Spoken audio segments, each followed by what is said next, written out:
Olá, tudo bem? Uma das perguntas mais frequentes que os meus pacientes fazem aqui no consultório é se ele pode repor a testosterona após uma cirurgia robótica para câncer de próstata. Meu nome é Lucas Batista, eu sou professor de urologia da Universidade Federal da Bahia.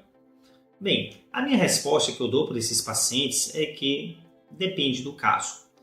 É muito importante o médico ter um conhecimento, antes até mesmo da cirurgia, de como era a testosterona desse paciente. Às vezes o paciente ele já tinha uma testosterona baixa, às vezes ele já até fazia essa reposição, ou então a testosterona era alta que durante o tempo essa testosterona caiu, ela foi reduzindo.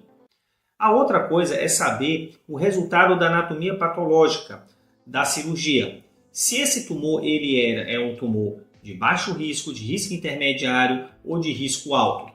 A depender dessa característica de como era o PSA do paciente, qual o risco desse paciente, o médico ele vai ficar mais tranquilo de fazer essa reposição hormonal.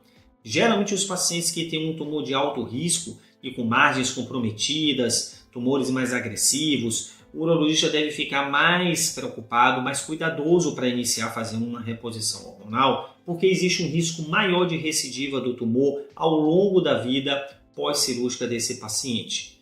Então é muito importante ter essa conversa com o paciente para ter um entendimento disso. Além disso, tem que ser muito bem caracterizado também a redução dessa testosterona associado também aos seus sintomas do paciente. Então aquele paciente que tem fadiga, dor em corpo, principalmente membros inferiores, aquele cansaço no final do dia, esquecimento, irritabilidade, obesidade, o paciente sente que a massa muscular dele está diminuindo, diminuição da libido, queda da função sexual, tudo isso é muito importante comentar com o urologista para ter uma ideia melhor da evolução dele.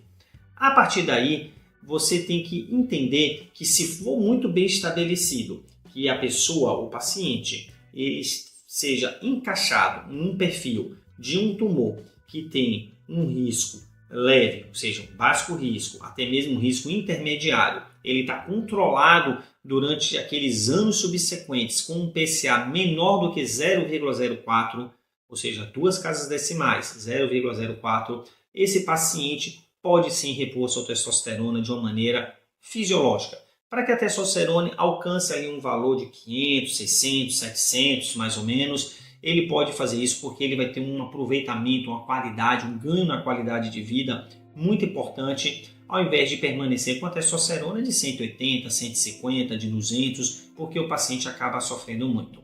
Hoje em dia, a medicina já compreende que a redução da testosterona faz com que a pessoa tenha uma série de efeitos colaterais, de diminuição inclusive na qualidade de vida. Alguns deles eu acabei de citar, e os outros é que o paciente ele diminui a massa muscular, ele tem astenia, também diminui a massa óssea, ele tem osteoporose, osteopenia, além da parte sexual, também pode ter algum tipo de impacto negativo na sua função miocárdica do seu coração.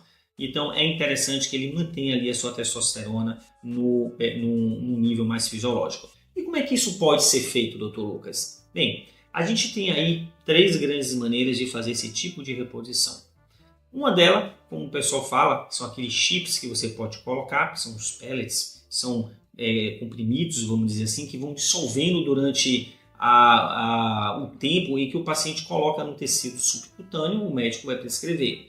A outra maneira são com injeções intramusculares, que podem ser feitas geralmente de 3 em 3 meses, 4 a 4 meses, ou de outras maneiras. E também tem a administração de gel no subcutâneo, que geralmente coloca mais embaixo do braço diariamente. Então isso tem que ser conversado com o seu urologista para ver qual a melhor maneira que o paciente se adapta, se ele aceita bem a injeção, se ele aceita melhor o gel, enfim, você tem que caracterizar ali, entender como é que vai funcionar aquele tipo de reposição hormonal para ter o melhor cuidado. Eu sempre digo que você tem que ter duas atenções nesses pacientes que repõem testosterona. Uma delas é você seguir e ver como está o hemograma e o hematócrito do paciente. Porque a reposição da testosterona tem um dos efeitos colaterais que não é muito comum acontecer, mas pode engrossar um pouco o sangue. Então tem que ficar fazendo rotineiramente, dosar o hemograma e o hematócrito. E o outro é que o paciente ele pode ter uma piora da apneia do sono. Então você também tem que observar isso daí. Bem, se informe com o seu urologista e fique sabendo que se sua testosterona é baixa, um pós-operatório de um câncer de próstata com uma cirurgia robótica e que você está sintomático, pode ser caracterizado de uma melhor forma possível a sua testosterona e caso você esteja incluído nesses parâmetros, pode sim fazer sua reposição hormonal com uma segurança muito grande, sem ter um aumento do risco de recidiva do tumor, tá bom? Qualquer dúvida, manda uma mensagem para mim, não se esqueça de se inscrever no canal, coloca o sininho para que seja notificado nos próximos vídeos que serão lançados. A gente se encontra pelos vídeos. Até mais!